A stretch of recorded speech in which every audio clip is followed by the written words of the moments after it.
Tu peux toujours na makambuta ngayali na linga makamba chaise vite na lobby na pas parce que kufa muta kufika pona tonga $5 akufi na yebo mwana tango batinda kia dans hôpital que beaucoup nino kisi na cité elle akufi na ye alors qu'il y a de petites choses qu'on peut faire pour que et bon samboka c'est pourquoi na osenga na bande konanga ceux qui va pour ça l'effort de toutes les façons ils ont avis na bango on ne peut pas changer les combat politique pendant la démocratie mutala na ndenge na ko mona makamo mais ngai pona ngana lobby que tout au bunda pour l'avenir on doit se battre pour l'avenir puisque notre Congo a besoin d'un lobby des hommes nouveaux capables de dispatcher les intérêts des Congolais pour ne pas léser les uns et les autres.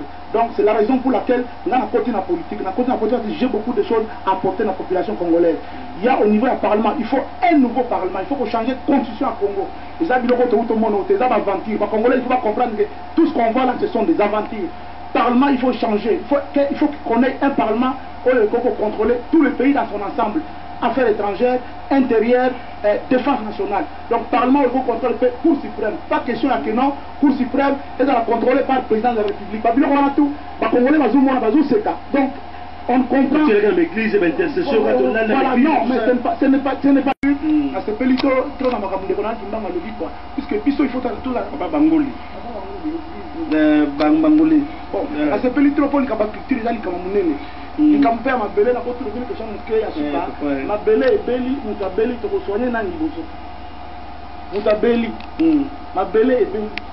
Tu peux soigner dans l'Iboso. C'est quoi ton bonne ma belle, je crois. Ah, toi, tu as ma belle, peuple congolais, tu soigner ma belle, pour ce que ma belle est qui bateau va côté là, tu as donc, par exemple, tu soigner ma belle à Congo. Merci papa, merci papa Mbakama et le la papa la passer un petit mochi pour le baguette likambo ya mabele le narala même na bible ba biango makama mabele bien mais je dois resagana ngo vraiment merci papa nangai passer un petit mochi pour le à la page 1 numéro 60 azali pasteur wa limite nga en tant que pasteur na compte taper na katila makabona nzambe elongo na papa nangai Mbakara bete likambo na mabele ezali kamoko ya ko sagana pas maté to regete un jour bako na biso na bosu wapi to yibite bana biso ko na bango wapi to yibite likamna mabele prophète catholique. Jean Val. Alors, je vais dire ceci au peuple congolais. Le plus grand risque que nous connaissons tous pour Tshisekedi, tous nous connaissons ce risque-là pour Tshisekedi. Le plus grand risque que nous connaissons est celui de ne pas en prendre d'unir les Congolais. Le risque de ne pas en prendre d'unir les Congolais. C'est ça le plus grand risque de Tshisekedi. Et ce que Tshisekedi vient de faire en Genval, c'est un coup de maître. Nous sommes dans l'obligation d'adorer ce conclave de Genval. Parce que ce conclave est en train de servir à la cohésion nationale du peuple congolais. Je ne peux pas comprendre que certaines personnes puissent se donner les leaks, je ne sais pas quoi, d'aller partout sur Internet, de vilipender la personnalité de M. Etienne Tshisekedi, le maître de ceux qui savent.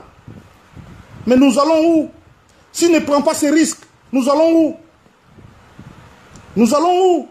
Nous allons vers un désordre social que Émile Durkheim a nommé l'anomie. Cette anomie, ce désordre social qui risque même d'aller jusqu'à l'anarchie. L'anarchie, c'est-à-dire que le manque de commandement dans l'opposition, d'autorité. Qui voudra prendre ces risques-là? Je suis Ngwanda dans ce qu'il a dit. D'abord, c'est un paria, personne n'en veut, il le sait très bien. Je lui ai dit depuis longtemps qu'il regorge de la haine pour le peuple congolais, pour le Congo. Ah, pour ndeko na biso Mbakama na mikila poto lobinini pona misalo ya zosala. Pona soutien. A continuer ko sa musala. Asala ngo ka punati. Azaka pe aye, aluki a créer base. Soka créer base awawa, yango mte usala ye.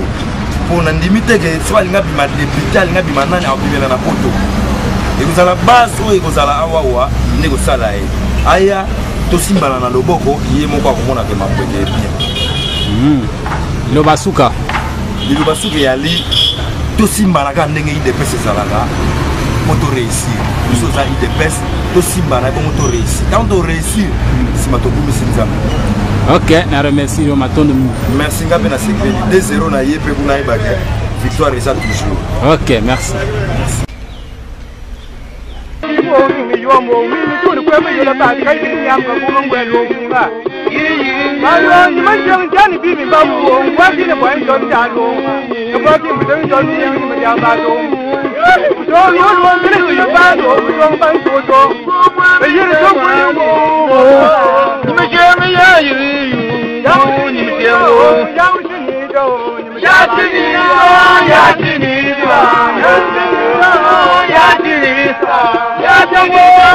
Ya